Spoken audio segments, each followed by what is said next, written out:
extra Thursday this month. Last week I took special requests, and so that is what we will do today.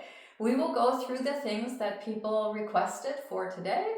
Hopefully it will all bring you some sense of joy, and yeah, we'll see where we're headed. But some of the things that we will integrate today include balance. That seemed to be a big one, that people really appreciated some of the balance work we did last week, so we will integrate a little bit of balancing today. For that, it might be helpful to have a chair available, not necessarily to sit on, but to place your hands on. If you have a wall nearby, or a file cabinet or a bookcase or a counter, that will do as well. But something where if you feel like, ooh, while balancing, I need something that I can place my hand on, just prepare for that. The other thing that people mentioned was a little bit of work with the face and the jaws. And I'm adding a few tongue exercises to that. We haven't really done much with the tongue in this class so far. And for those, if you don't like to touch your tongue with your fingers, it will be helpful to have a spoon or a butter knife, but not a knife with a real edge, right? So something dull. If you are okay with using your fingers to touch your tongue, you can do without that. But we won't do a lot with it, but just in case. And then there was also a request for doing a little bit more work with the hands and the fingers, sort of in terms of still lymphatic drainage, but also neuropathy, and maybe also the kind of pain, joint pain that may come from aromatase inhibitors. So for that, we might use a ball, we might not, depending on how much time we have. So that one we can play by ear, but any little object that you can handle and fondle a little bit with your hands will work just great. Rocks will work. Yeah, pretty much anything you have lying around. So that's kind of the preamble for today. A chair, a spoon, and maybe something that has a little bit of texture that you can swirl around in your hands. So I think that's the only extra prep for today.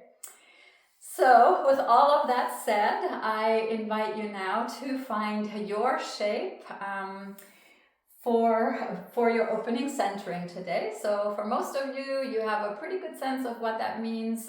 So you can go ahead and get settled in.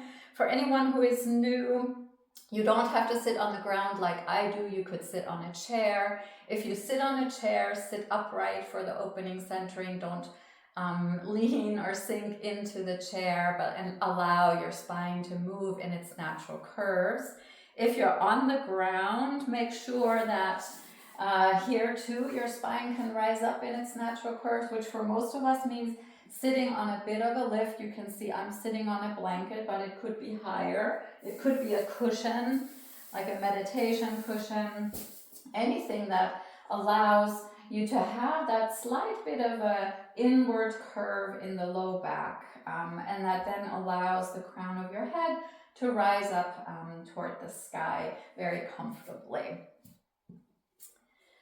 Yeah, and then of course you can also lie down, perhaps with a lift under your knees to release any tension in the hip creases, and maybe with a little bit of a blanket or something under the head all the way down to the shoulder blades. That can feel really nice as well.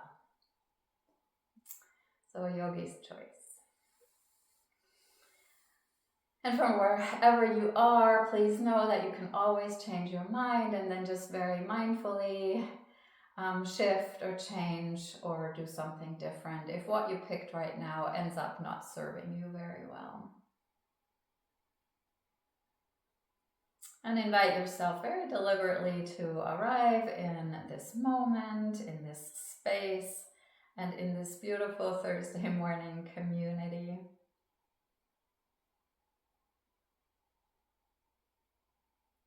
As you settle yourself in, you might make a conscious choice about how you'd like to place your eyelids, where your eyes could be open with a gentle or soft gaze, or they could be at half-mast, or they could be closed, and that too may shift over the course of the practice. And you might also take a moment to ponder how you would like to place your hands. And then gently begin to drop your attention into your physical being, into your body.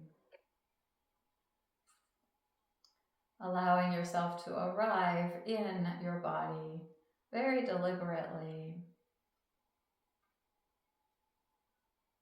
Ready to receive whatever sensations or signals that are coming from the body. So not seeking, not like looking for, but just open to receive. What is the body bringing this morning?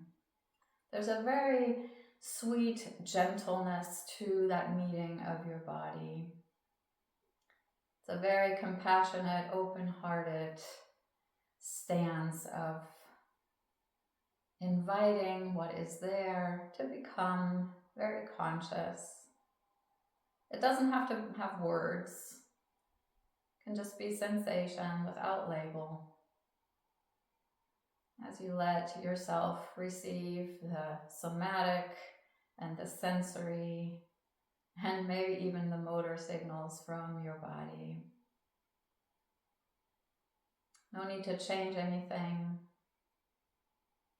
No need to do anything. You're simply with your body as it is in this moment. Content, open, no matter what shows up, if that's possible.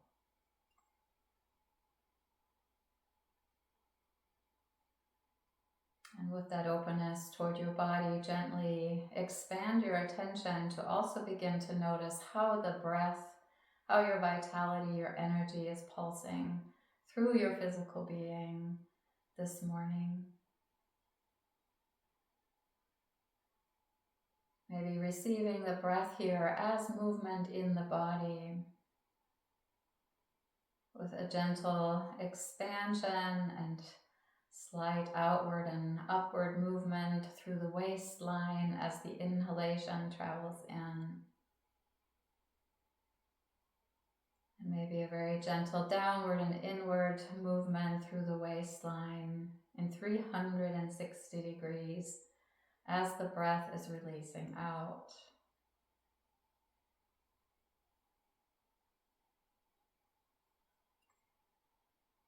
Or maybe there are other sensory signals of the breath moving through your body, perhaps the coolness of the air that travels in and the warmth of the breath that travels out.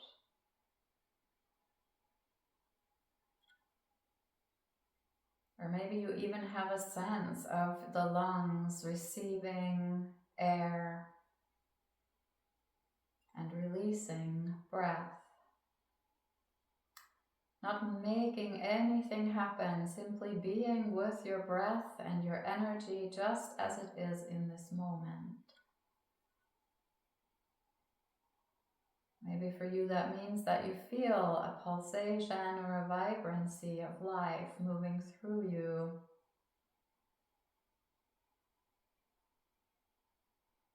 Maybe it means noticing what affective state you're bringing with you this morning. Is there a sense of contentment, of pleasantness, or a sense of unease, unpleasantness?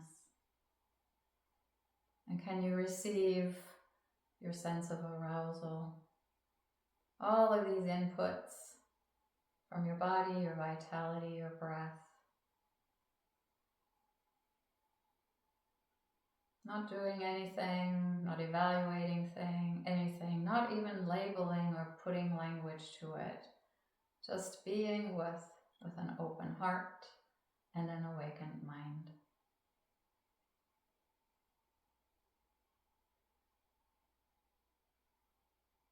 And not leaving anything behind, gently open your attention even a bit wider to notice your mind state this morning. Is there distraction, rumination, chaos, or focus, concentration, presence?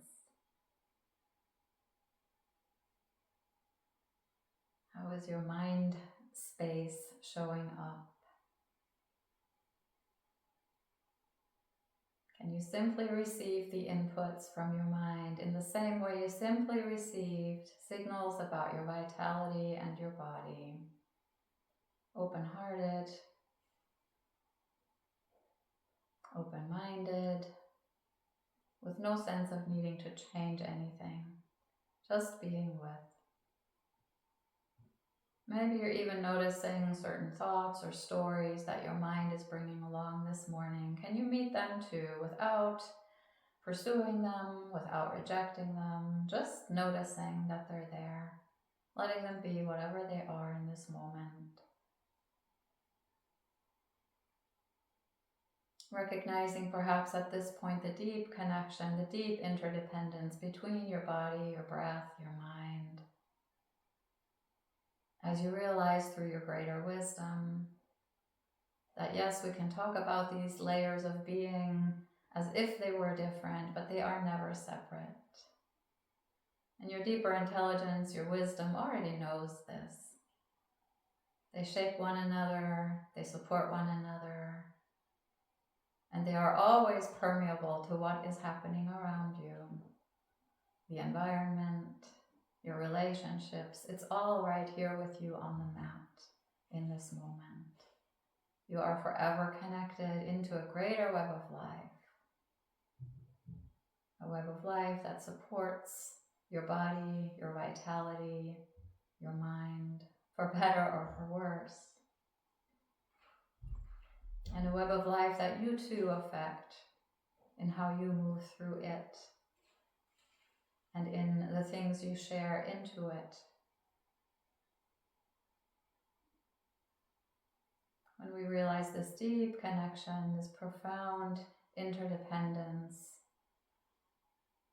it can be a real relief to know that we don't have to be self-sufficient, that we don't have to be independent.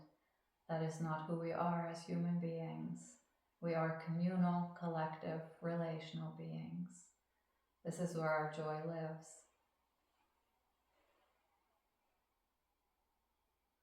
And from these ways of being with all of your layers of being, of experience, I invite you, if it suits you, to bring your hands to your heart as you bow your head to your heart. To take a moment to notice if from your heart space there is an intention that is bubbling up for you for your time on the mat this morning, where an intention is not a goal or a desire for an outcome, but an intention is a quality you'd like to bring to the mat or develop on the mat. This could be a word or a phrase or simply a felt sense that has no label. Whatever it may be for you, you might choose to use your next inhalation to draw that intention very consciously into all layers of your being. And then to silently send it outward into the greater web of life with your next breath out.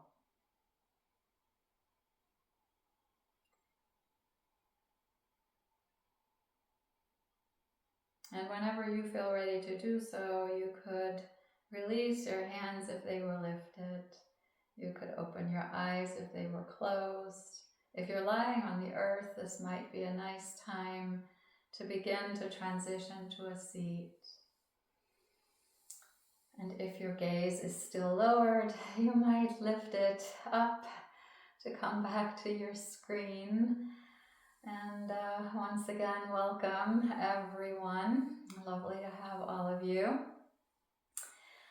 And as you arrive in your seat here, you might begin very gently with a few shoulder shrugs, very gentle up and down shrugs.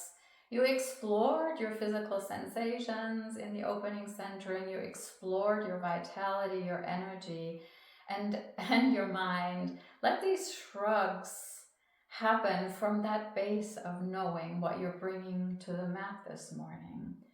So if you felt a little agitated and you need to get some of that energy out, you might move more quickly. Or on the other hand, if you're a little agitated and you'd like more of a sense of calm, maybe you move more slowly. So there's like no prescribed way in which you need to do these shoulder shrugs right now. In fact, you don't need to do them at all if they don't feel good. But be deliberate. Be conscious of how you're moving your body, how you're moving your energy, and how you are moving your mind with this simple movement of shrugging the shoulders up and down. And if you can have your hands on your thighs, you could spread them very deliberately and let yourself feel the sliding upward and downward of the hands on the thighs, maybe feeling the texture of your clothing. Starting even here to develop some of that sensitivity in the hands. And then if you would like, you could let the shrugs turn into very gentle circles toward the back. Noticing how this is unfolding for you. Maybe in addition to movement from the body, there's a little bit of sound. Maybe there's some snap, crackle, pop in your tissue here, especially since it's still early in the morning. And then depending on the energy that unfolded for you this morning, you could let these circles get a little bit bigger.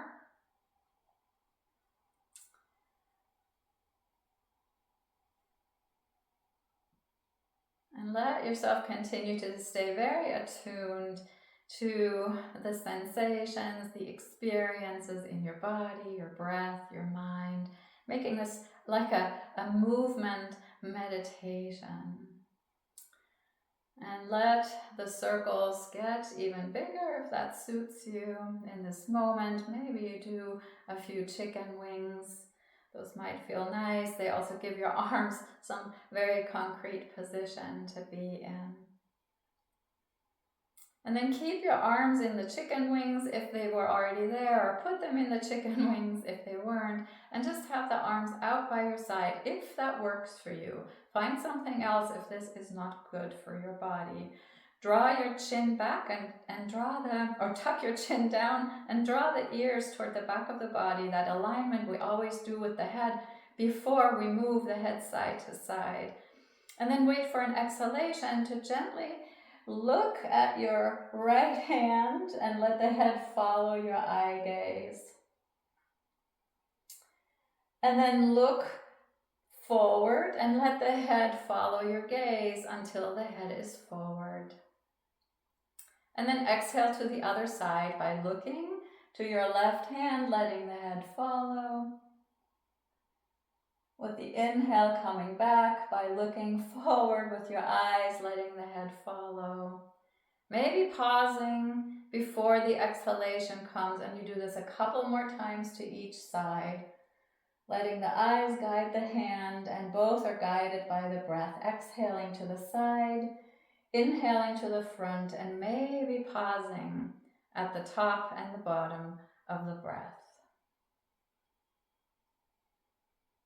We will not be synchronized with one another because we probably all have fairly different breath cycles. And since the breath is guiding the movement here, that is how you will move, from the inside out, not from the outside in.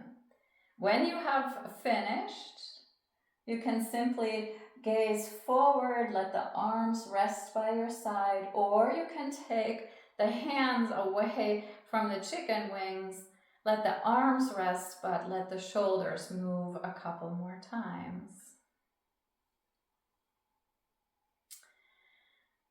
And then from here, once again, place your head directly on top of the spine, so that chin tuck, and then drawing the ears to the back plane of the body. And this time, look up to the left part of your ceiling and draw the left ear in the direction of your gaze.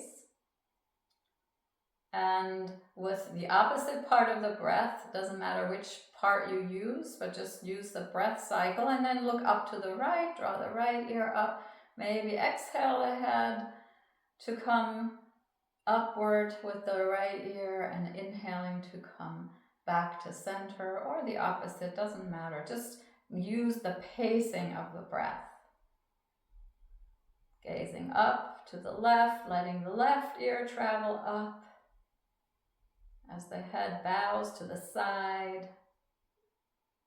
Waiting for the other half of the breath to right the head, and then the next breath to gaze upward, left ear reaching for the sky as the head bows to the left. One more time to each side. Maybe checking that your head is still aligned above the spine. If it traveled forward, maybe tuck that chin, draw it back, and then take your side bends in your neck. Much healthier way of moving the neck. And moving the neck, of course, is wonderful for moving lymph. But it also already begins to work a little bit on releasing tension in the face, in the jaws. And the next time you come up, you can stay here. And then gently press your tongue to the back, to the inside back of the upper teeth, and let the tongue press to the hard palate, so to the roof of the mouth. And then when you relax the tongue, keep it resting at the roof of the mouth. Just don't press it up anymore. These are tongue push-ups. So the tongue doesn't actually move much. It just, with the push-up, it presses against the palate. And then when it releases, it just releases, but it doesn't let go from the palate. It stays in that position with the tip of the tongue at the back of the upper teeth, forward front teeth, pressed against the roof of the mouth during the push-up, and just gently resting against the roof of the mouth during the release. Do that a couple more times.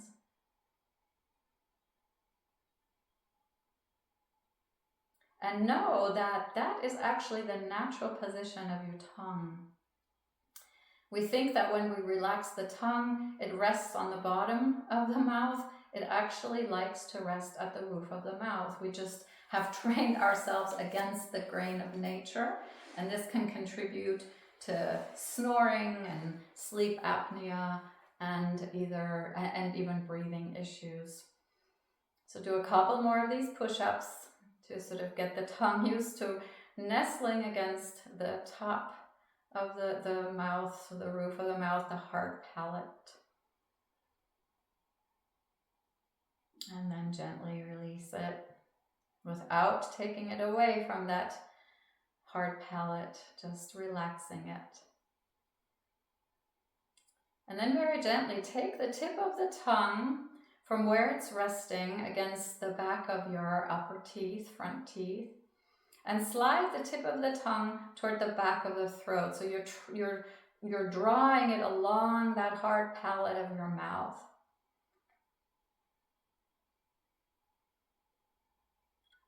And then gently draw it forward, and just do that 3 or 4 times.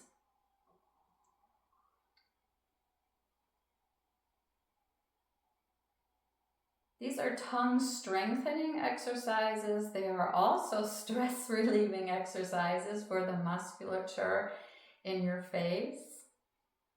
And they are wonderful for supporting healthful breathing.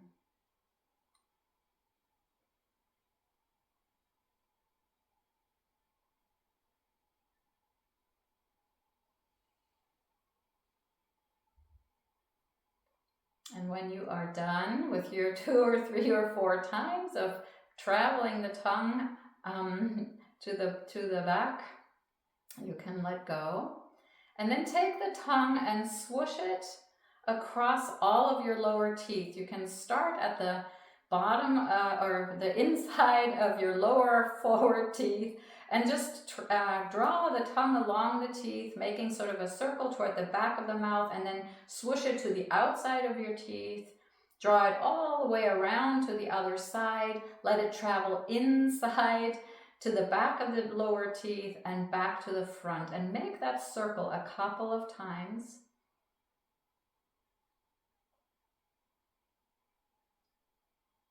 And then do the same with your upper teeth. So start with the tongue at the back of the upper teeth and then slide it back along the inside of your teeth. Travel to the front of the teeth, all the way around to the other side. Full circle, 2 or 3 times, depending on how quickly you're moving.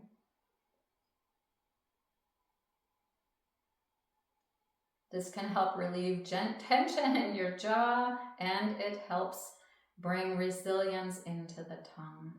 And then if you would like to add a little bit of brain work to it, you could swoosh all of your upper teeth and then all of your lower teeth, sort of making some figure 8s with your tongue inside of your mouth.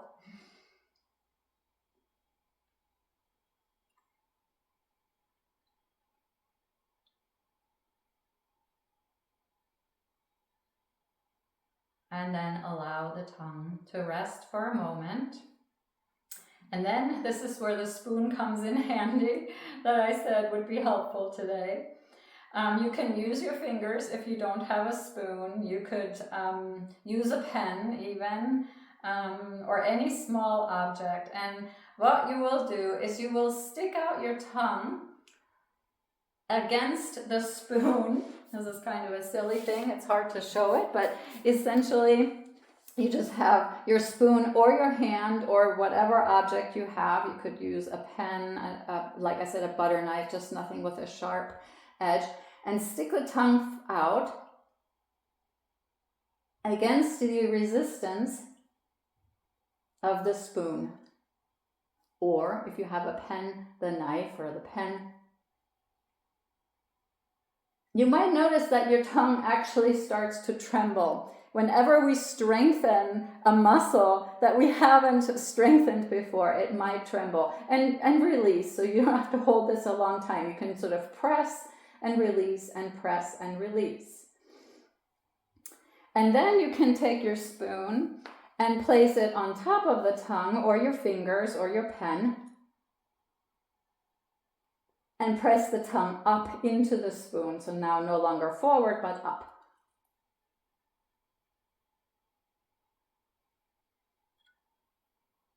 And release, and press, and release, and press, and release. Again, this actually can help with managing tension in the jaws, but it also is really, really wonderful exercise for your tongue. And all you need is a spoon or a hand. The next one and last one we'll do for the tongue, and there are tons more of these. If you enjoy these, I can give you like a big list of like 20 tongue exercises so you can vary it up. The next one, you'll bring your fingers to the side of your cheek and you gently press the fingers into the cheek and the tongue to that side of your cheek. So the fingers are giving resistance to the tongue and the tongue is giving resistance to the finger. So now you're training the tongue to be strong, moving to the side too. Do that on the right side a couple times and then on the left side a couple of times. Just feeling the resistance here against the cheek. Couple more times on each side. It's hard to teach tongue exercises because I can't talk and show them at the same time, but hopefully that makes sense. All right, and then you can be done with the tongue for now. We'll do one more very similar exercise here that can be quite helpful with TMJ as long as you don't overdo it. So the pressure that you're exerting here is very gentle. The jaw, nothing will move on the outside. The movement that's going to happen will be all what we call isometric. There's not movement on the outside. It's like when you press your hands together like this, there's no movement, right? But you are exerting pressure. Can you feel this if you do this with your hands? This is what we'll essentially do between your hand and your jaw. So you're going to start with your right hand just gently resting on the outside of your jaw. And you will very gently press into the jaw while the jaw is pressing into the hand. So on the outside, nothing will happen. Your jaw will stay exactly aligned the way it is. You could have your left hand here as sort of a guide to make sure that the jaw is not moving. So there's nothing to see on the outside, but you'll feel the engagement here. Keep it very brief, maybe a count of 2, and then do the other side, a count of 2 or 3. And then you can repeat that side to side. This can be very helpful in releasing any TMJ here, as long as you don't overdo it. This is actually a small joint. You don't want to stress it. You want to relieve it. And sometimes by engaging muscles around a joint deliberately, they then actually can relax.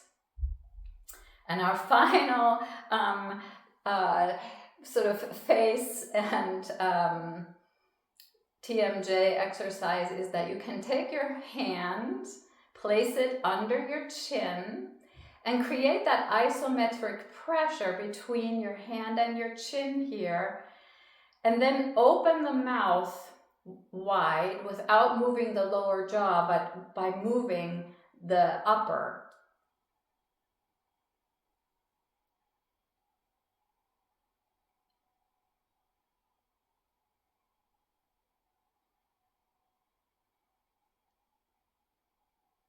And then relax, take a couple of shoulder circles, and then maybe some big arm circles. Notice if there's any wiggling or shaking or anything else that needs to happen here. As you get yourself mentally ready to stand up, so find your way to standing however it suits you. And have your chair at the ready, or your wall, or whatever it is that you might use to support you in a little bit of like a balancing sort of sequence. I'm going to move my chair over here so I can stand back a little bit farther. Maybe you'll see me better. So here, what we will do, you can have your left hand on a chair or at a wall.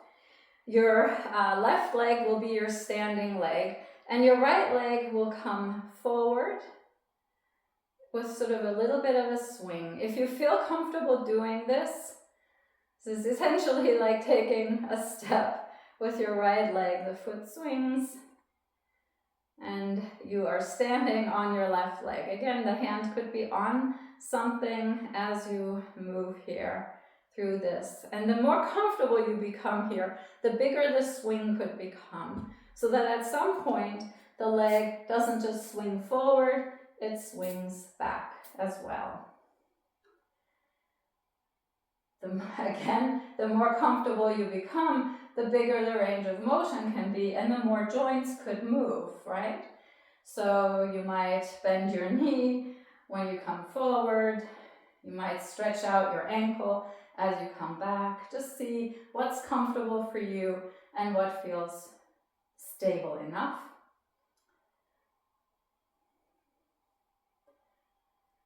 And then come back to a smaller swing, and then just a forward swing, and then get ready for the other side.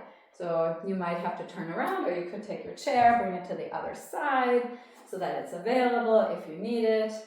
Now your right leg becomes your standing leg, and you start to swing forward with your left. And don't be impatient just because you know all of the options, because we already did the other side. Let yourself get there slowly. It's like with everything in life, proper warm-up makes the bigger movement much more pleasurable and much safer. And so when you feel stable here, then maybe you begin to make the swing a little bit bigger. And then maybe you begin to add the knee or the ankle as you swing very freely here. Yeah, and I love seeing arms used to balance. That's fantastic, right? That's a great way to stabilize yourself. Your arms are little outriggers, sometimes just energetically outriggers, but that's a really great idea. And then begin to slow it down until you're just at that starting movement, sort of like a little walking motion, and then let that come to rest. Keep your chair available, but we are going to do some side stepping, so you'll need a little bit of space on your mat. And you're going to step left, a couple of steps. You can't see me anymore. And then step right. Now we have more runway. You, of course, could go a lot farther. But we're just going to step side to side. And you can see I'm sort of taking one leg at a time, bend into that a little bit, and then bring the other leg along. Try to do it that way. Your steps can be really small, right? They could be very narrow, like this. Or they can be bigger. Yogi's choice. And you could sink more and more deeply into the step. So initially your leg could be fairly straight, and then you can become more like a skier and really sink into the step. If you have more space side to side, feel free to use it. I just don't have it, so you can see I'm a little cramped, but feel free to use your room.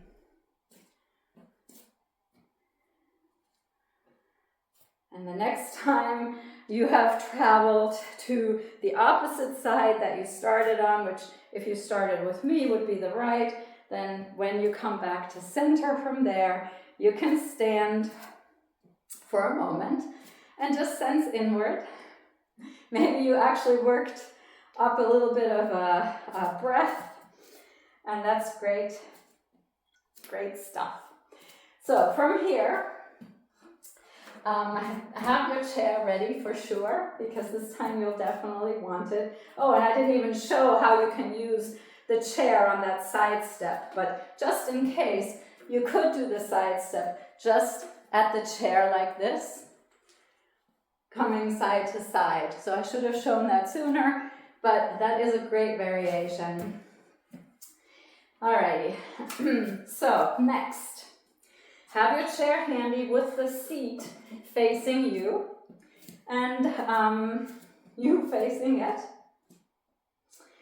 And then from here, with an inhalation, bring your arms up and overhead. With the exhalation, let the fingertips travel into the hip creases and come forward into your half lift. So this is all very familiar right here, right? Let the hands come to rest on the chair and bring your weight into your right foot and gently extend your left leg behind you, any amount, just not higher than your hip.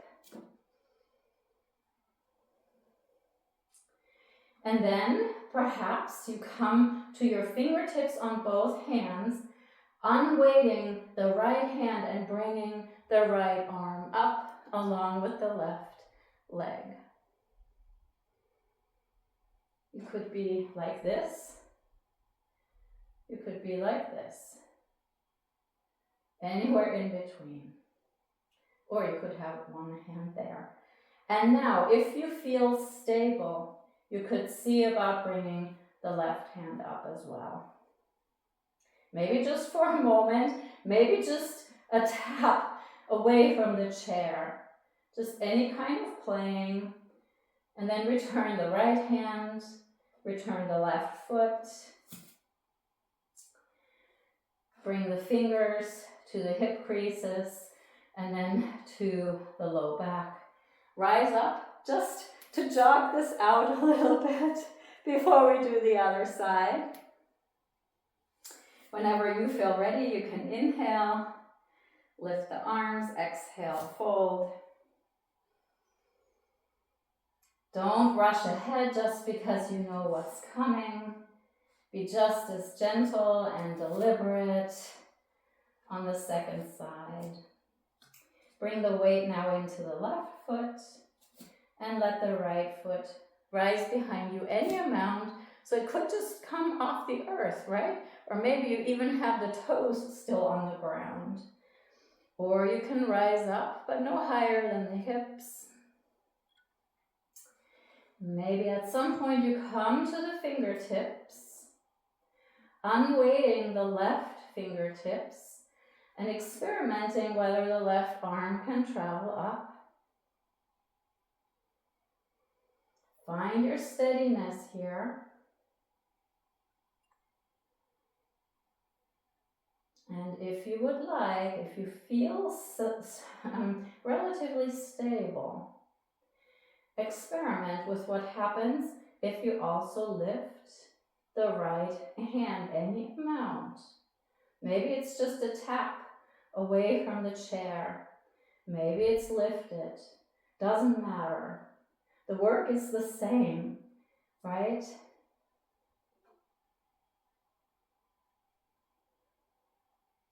And then return the right hand, the left hand, the right foot. Let the hands travel in to the thighs. Give a little press to lengthen the spine. And then let the hands travel to the low back and rise up with a nice natural spine, so not rounding.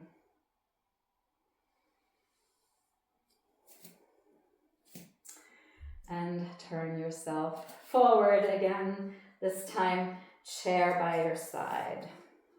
Now all of these are exercises that you can do repeatedly. I want to just run through a bunch of them today to acquaint you with them, and then hopefully you'll try them on your own. If you do this as a recording, you could pause the recording and do that same thing all over again.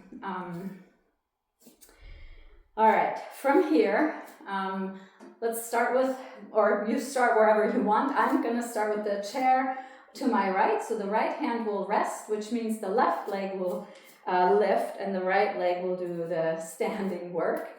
We're going to bring the left leg up. I'm going to show this a little bit from the side. You don't have to turn. I want you to stay directly to the side of your chair. So for me, my chair would need to be here, right? The left knee is lifting up. If you would like, you could catch that knee with your left hand. The left hand is free, right? And then you can press the left knee into the left hand, and you might notice how that's giving you some stability. If at that point, when you have that integration, you feel like you could take that right hand away from the chair, you could experiment with that. And if it feels stable, you could even let the right hand join the left around the knee. If your knee is too far away, you could use a strap or a sock to wrap around the knee and then hold like this. All depends on our body proportions, right? We're not all the same. If your arms are too short and your leg is too long, then this is how you can do it, right? Is with a strap and holding. Now, obviously for one hand that doesn't work so well, but for two hands it does. And if you can reach both hands, then you can do it that way. And then at some point bring your right hand back to the chair. And here's your challenge. And let the left hand take the left leg out to the side, determined by how far you can open comfortably in the hip. So that hand is not doing anything to push that leg open. It's just resting there, giving it the stability, the support. If your hand doesn't reach the leg very well, you can have your strap like this. The main thing is you don't have to carry the entirety of the weight of your leg as you bring it out by either having the hand on the knee or having the strap to help support you. And then see if the right hand wants to come to the right side of your body or if it wants to stay on the chair. Both are wonderful. The work is the same for your muscles. And if you want a bonus, you could begin to circle the lifted foot here.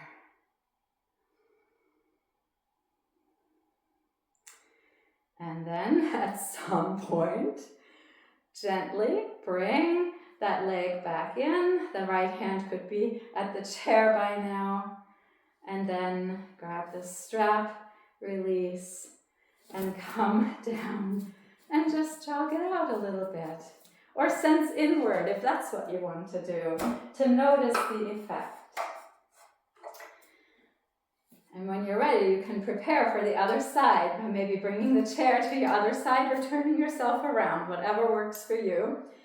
Have your strap handy. If you used it on the first side, it's quite likely that you'll need it on the second side. And left hand, if you're doing the same side as I am, left hand on the chair, weight goes into the left foot. And you start by lifting the left knee. Again, I show that from the side a little bit so you can see. And then let the right, did I say left? I meant the right knee. And then the right hand catches that right knee. You could, again, use the strap here if the hand doesn't easily reach. You're just supporting the leg here. You could even bring that knee a little bit higher. I didn't show that on the other side.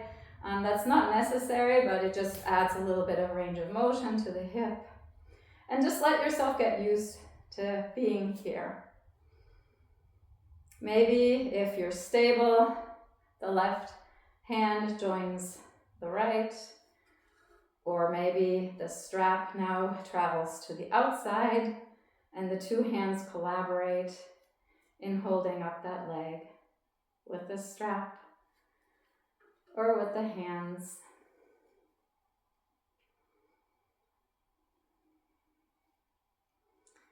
Hand at a wall, hand on a chair, whatever works for you. And then get ready to open the right leg up. The right hand stays where it is, either with a strap or on the knee, again, just to help carry the weight of the leg. But the opening is happening through the range of motion you have in the hip. And then if you would like, you could circle, and you can have your left hand on something, or you could have it on the hip. Drawing some circles with your right ankle.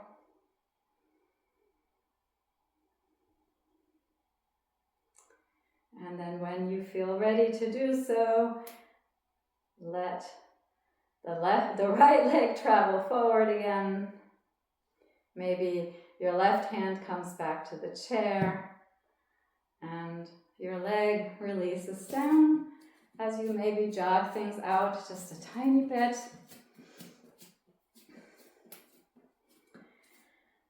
For a variation of tree that we can now do, and for this you don't have to switch the chair side to side, doesn't really matter which hand you're going to use. You're going to move your weight into the right leg. The left leg will lift up again, just like we did before. Then it will move outward without the support of a hand, and the foot will plant somewhere on the right leg. Could be with the toes on the ground, could be the foot is on the side of the lower leg, or the foot could come all the way up. It's up to you. You can keep a hand on the chair, or you can really press wherever the foot is, the foot into the leg and the leg back into the foot. You need that isometric action that you had at your jaw earlier, between your hand and the jaw. You need that between the foot and the leg to be stable here. If you just press the foot in the leg, this will happen, okay? The leg needs to press back against the foot, and then you'll find stability. Stability comes from opposing actions, collaborating to bring balance and harmony. And you could now do this with your hands if you have both of them available in front of your heart. And if not, you can bring one hand there and one hand to the chair. That's totally great. And then when you feel ready, you can release. The way you came in is how you come out. And then we will need to do this on the other side. So this is my favorite way of coming into tree, is to come with the knee forward and up first, because it protects your knee joint.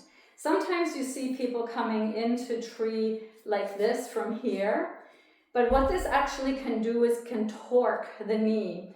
And so I'm very deliberate in how I talk you into tree and why we did that first shape first, so that the opening really comes from the hip, and that you're not overriding or overpowering a joint into rotation that's not meant for rotation. So this is why we go up first, right? You bring a really nice complexity and compactness to the knee, and then you just turn from the hip. There's no more movement in the knee at all. And so wherever your hip range of motion is, that's when you bring the foot to the leg, wherever it lands, right? And it can land on the knee. Sometimes you hear the foot should not be at the knee. People have done studies, your knee is stronger than that, unless maybe you have a knee replacement, in which case probably you should avoid it. But if you have a healthy knee, there's no problem with bringing the foot to the knee, but it could land anywhere. You could have the toes on the ground and really create stability. So wherever that leg can land, the main thing is the foot presses into the leg and the leg presses into the foot. You need that isometric action. We practiced it with the tongue pressing into the cheek against your hands, with your hand pressing into your jaw. Now you're pressing your foot into the leg and the leg into the foot, and suddenly you'll find a stability you never knew you had, because you're building this shape from the inside out. Is exactly for your anatomy, exactly where you can be, right? And you might know that, I'll just show the other varieties, you might realize that one leg is stronger than the other, more stable than the other. That's probably your dominant leg, which means that maybe you worked twice on the side that was a little wobblier, and had a harder time. And sorry, I just came out without coming up and doing the whole thing, but hopefully you did it right and didn't do what that you did what I said and not what I actually did. So anyway, so that's tree. That's like the sort of the symbol of balance poses in yoga. So from here, we are going to work our way back to the floor, or to a chair, whichever you prefer. So if you want to be seated on the ground, you can go ahead and get seated on the ground. If you want to sit on a chair, sit on a chair. We're going to do a few hand movements before we move into our closing meditation. And so just settle yourself in for that. And we'll start very gently with an object. If you have something that you can just rub around in your hands, that you can sort of sense into. If you have 2 balls, you could play with 2 balls, but start by just bringing some curiosity here into the fingertips.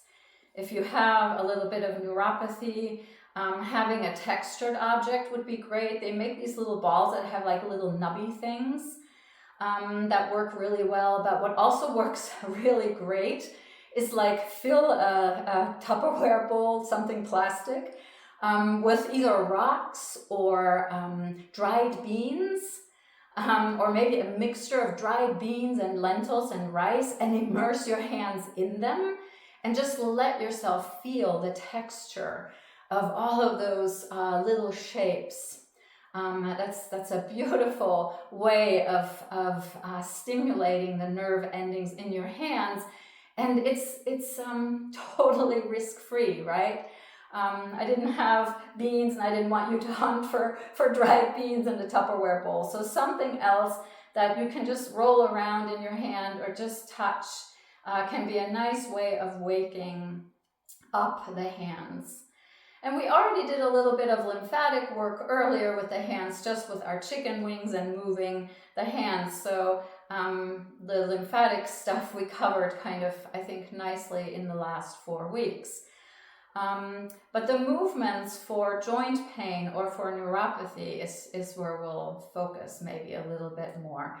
But this is a nice way of starting, is to just really wake up the nerve endings in the hands. And then you can go ahead and put whatever object you had down, and then rub your thumbs across your fingertips. Just kind of a very sort of easy motion like this. And then begin to make that more complex by touching the one after the other. Thumb to the tip of the little finger, then thumb to the tip of the ring finger, thumb to the tip of the middle finger, thumb to the tip of the index finger. Release, index finger, middle finger, ring finger, little finger, release, little finger. Just repeat that a few times here. If it's too hard to do both hands at the same time, you can do one hand and then the other hand. This is also nice for your brain.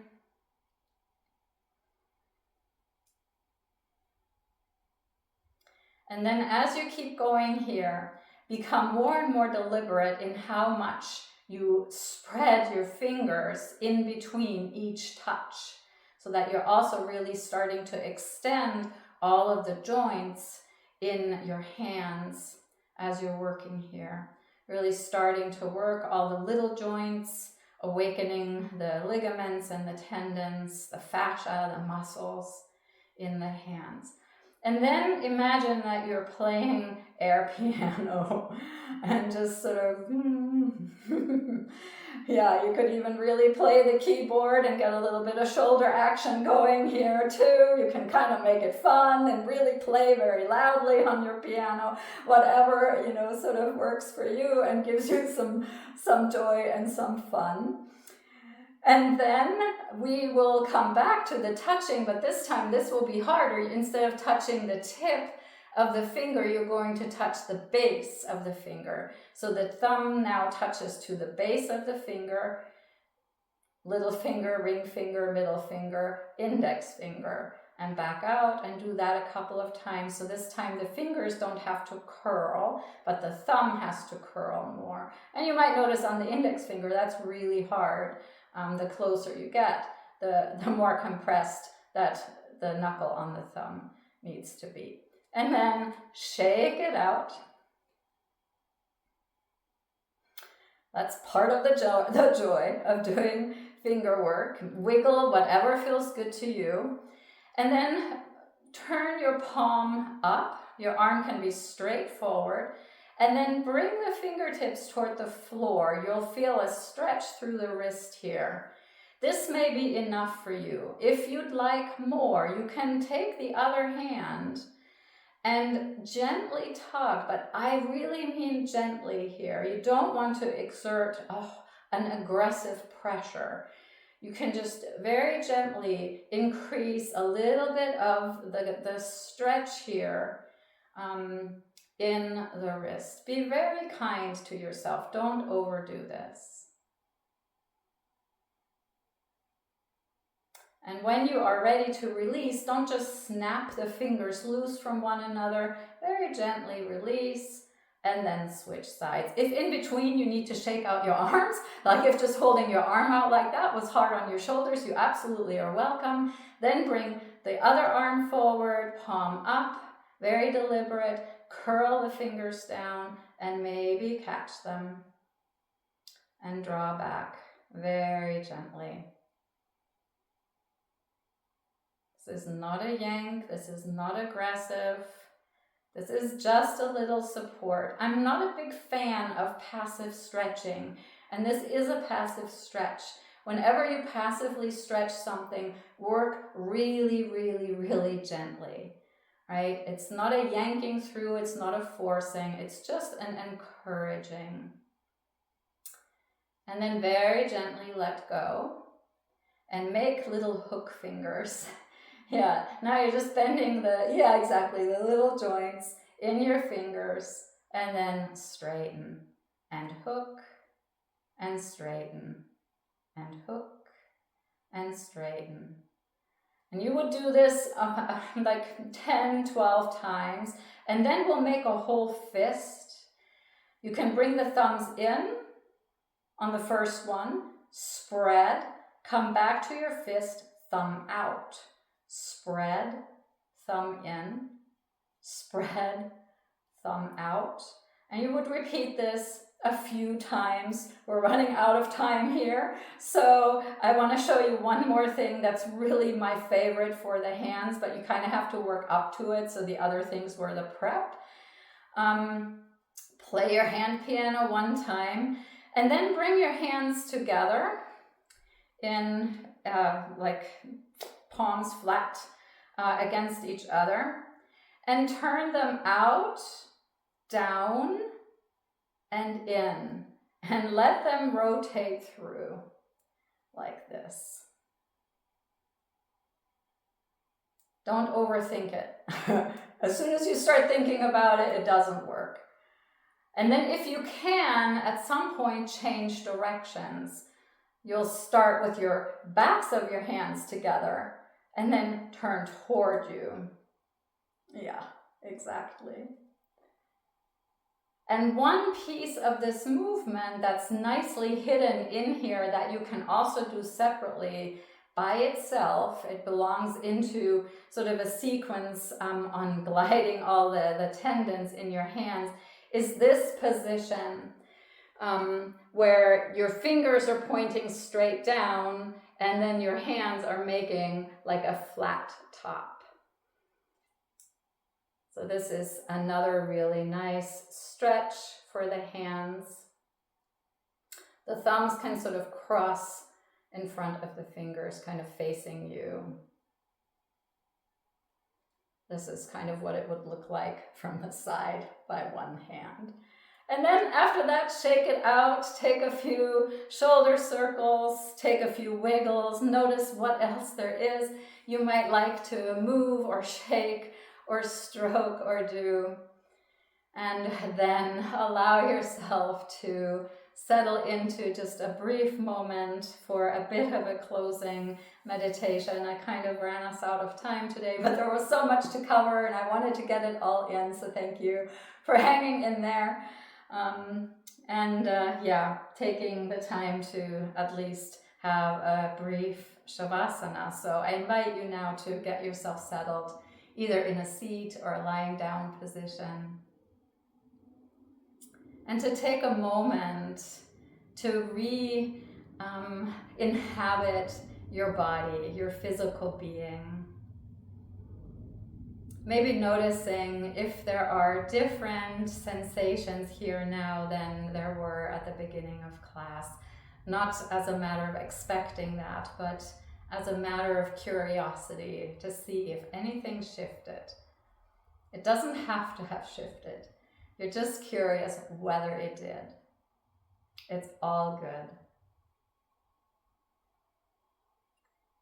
And then invite your body to release wherever it's possible to release and let go a bit. To find perhaps just 5% more ease than a moment ago. And gently check in with your breath in the same way. Noticing your vitality, the flow of your breath now as compared to an hour ago. Not expecting anything, but also not missing anything that may have shifted.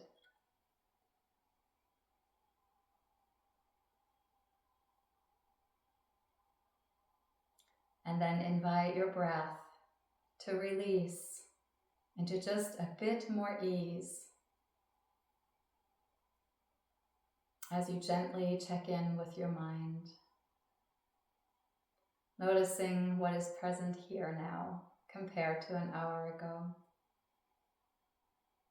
No expectation, just an open heart to receive any even minor shift in experience.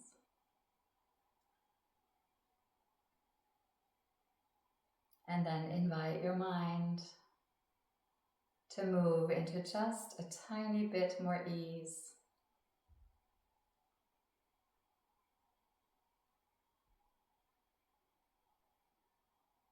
Take an imaginary bow to your own wisdom and your own joy, acknowledging those as two beautiful layers of your being, of your human experience. And from having touched bases with all of your layers, gently move into about a minute of silence until my voice brings you back.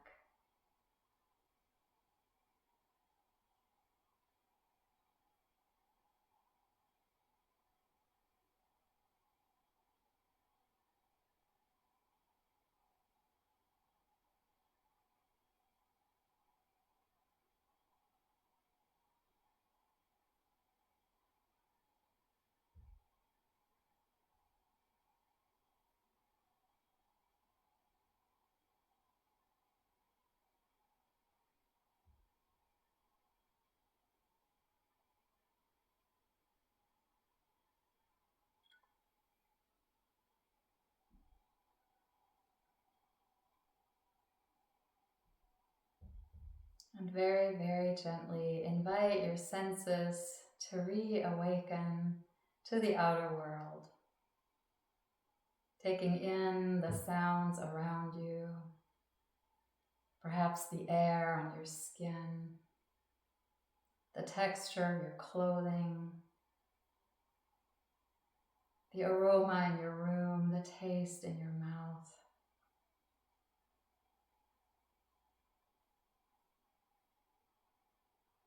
Perhaps notice if your body would like to move, stretch, wiggle, or remain in quietude. And perhaps follow your breath around a full cycle of breath, fully present for the inhalation. Any little pause there may be at the top of the breath, the exhalation, and perhaps any little pause at the bottom of the breath. If you're lying on the earth and you would like to close the practice seated, this is a great time to transition, but you're always welcome to stay lying down and to lengthen your Savasana.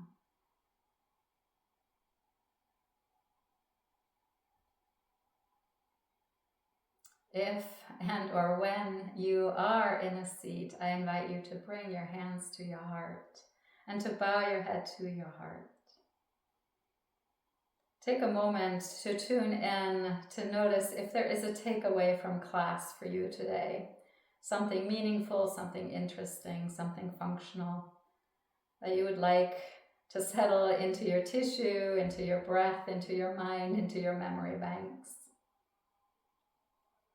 And perhaps that takeaway in some way can combine with the intention, the quality you had hoped to cultivate on the mat today. And perhaps that combination helps create a dedication of merit from your time on the mat today, something greater, something outside of you, some way of bringing the practice off the mat and into your life.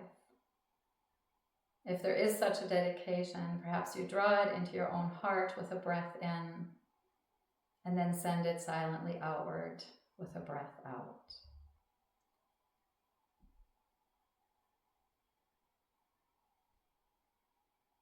And as always, thank you all so much for being part of this beautiful Thursday morning community. It's truly a joy, a privilege, and a pleasure to spend this time with you.